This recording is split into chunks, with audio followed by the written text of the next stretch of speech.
All right, man. So today, my Houston Texans, they went into Baltimore.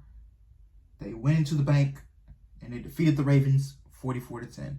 Now, I know a lot of you guys are going to be saying in the comment section, well, the Ravens were injured, and Lamar Jackson was out, and Roquan Smith, and Kyle Hamilton. I know. The Ravens had damn near half their team on the injured list. But last year on Christmas, half of our team was on the injured list, and y'all didn't give us no excuse. So this is basically a revenge game from last year on Christmas. And basically, the Ravens, this entire time this franchise has been around, has been our kryptonite. We could never, it seems like it was impossible to beat the Ravens every time we played them.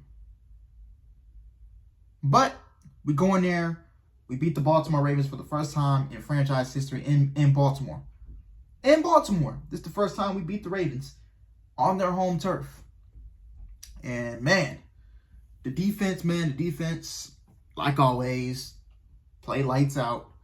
The defense are always the main ones keeping us in the game, in all the games basically.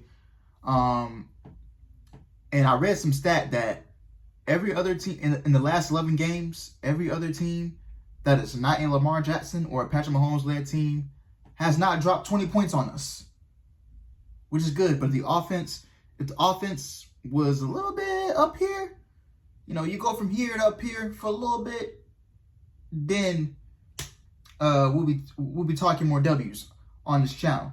But yeah, the offense, this has been the best offensive showing in 2 years. I believe ever since CJ's rookie season, this is the best showing that we have from the offensive side of the ball. The offensive line, they did a good job. I think CJ Stroud only got sacked, two times today?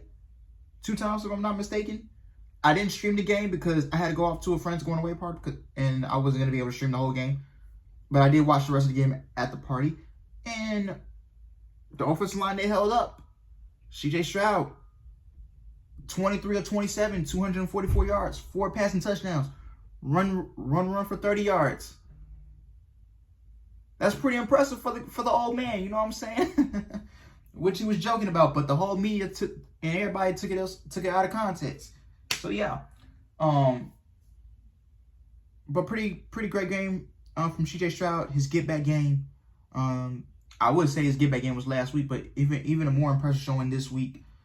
I always said with CJ, man, it was always a mental issue, a confidence issue. Like he didn't trust his offensive line. He couldn't really trust his receivers outside of Nico Collins. He lost his playmakers in Tank Dell, and it just kind of went downhill from there for him. But he was finding a way to get the ball to Nico Collins, finding a way to get the ball to Christian Kirk, finding a way to get the ball to Xavier Hutchinson, who had 2 touchdowns today, found a way to get the ball to Jaden Higgins, Jalen Noel. He caught his first career touchdown today as well. So shout out to him. Nick Chubb, Woody Marks, the run game always.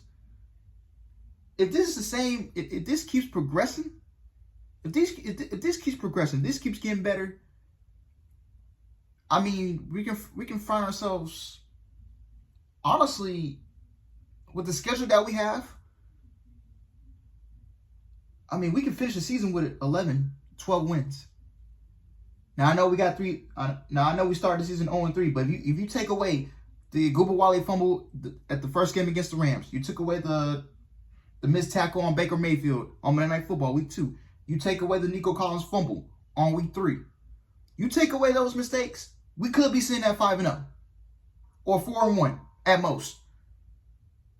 But maybe going 0-3 was a blessing in disguise because DeMeco Ryans, he gave up defensive play calling duties. He passed off to defensive coordinator Matt Burt. And this defense only giving up 5 points per game. 5 points per game. Pretty impressive. Same thing with my Ohio State Buckeyes. On the defense side, Matt Patricia only giving up 5 points per game. Pretty impressive. And we beat Minnesota last night, 42-3. Pretty impressive. But yeah, maybe being 0-3 was a blessing in disguise, and maybe having to let go of C.J. Gardner-Johnson was a blessing in disguise too, because somehow the defense has gotten better. So, it's just maybe this is what we needed. Maybe DeMeco Ryans, he needed to give up the defensive play calling duties so he can oversee things on the entire team, with the offense and the offensive line and everything else. And we're 2-3 going into the bye week. That this is what we needed. This is the two games that we need: the one against the Titans and the one against the Ravens. We're back 2-3 now. We're at 2-3. Now we go into the bye week, and then we come back in 2 weeks. Monday Night Football, we play against the Seattle Seahawks on their home turf. Late night game. And then, we'll have a short week. After the bye week is a short week. Then we come back, we play the Seahawks. Come back 6 days later, play the 49ers. And then the next Sunday, we play the Broncos, who went into Philadelphia, and they upset the Eagles today. And we'll be playing the Jaguars. So those are the 4 games after the bye week. It's pretty favorable. All these teams have a winning record. They're 500 or better.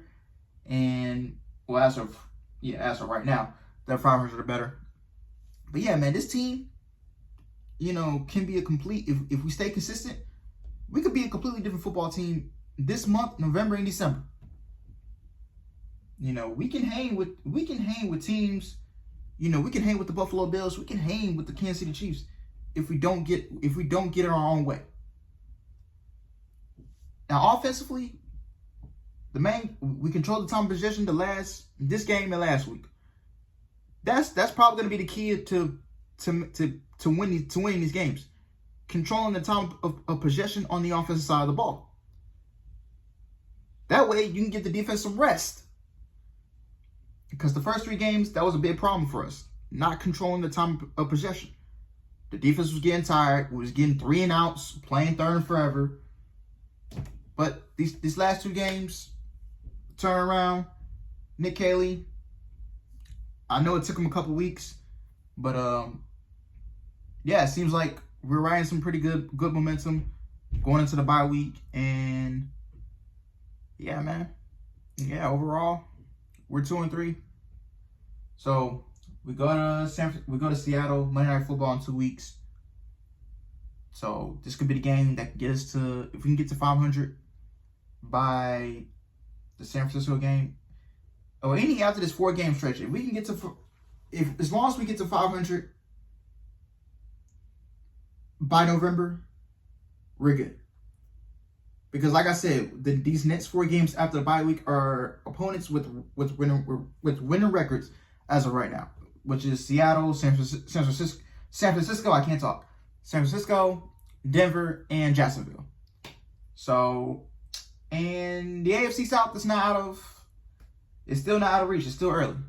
So, I know Indianapolis won today, 40-3. Man, Indianapolis is.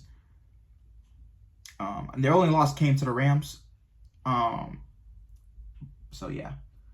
And then Jacksonville, they got a Monday night game tomorrow against Kansas City. So we'll see how that plays out. So it's just us, the Colts and the Jaguars. We could be fighting at the end of the season for the AFC South, and the season's still alive, folks. The season is still alive. So let me know what you guys think. And I will see you guys in the next one. Peace.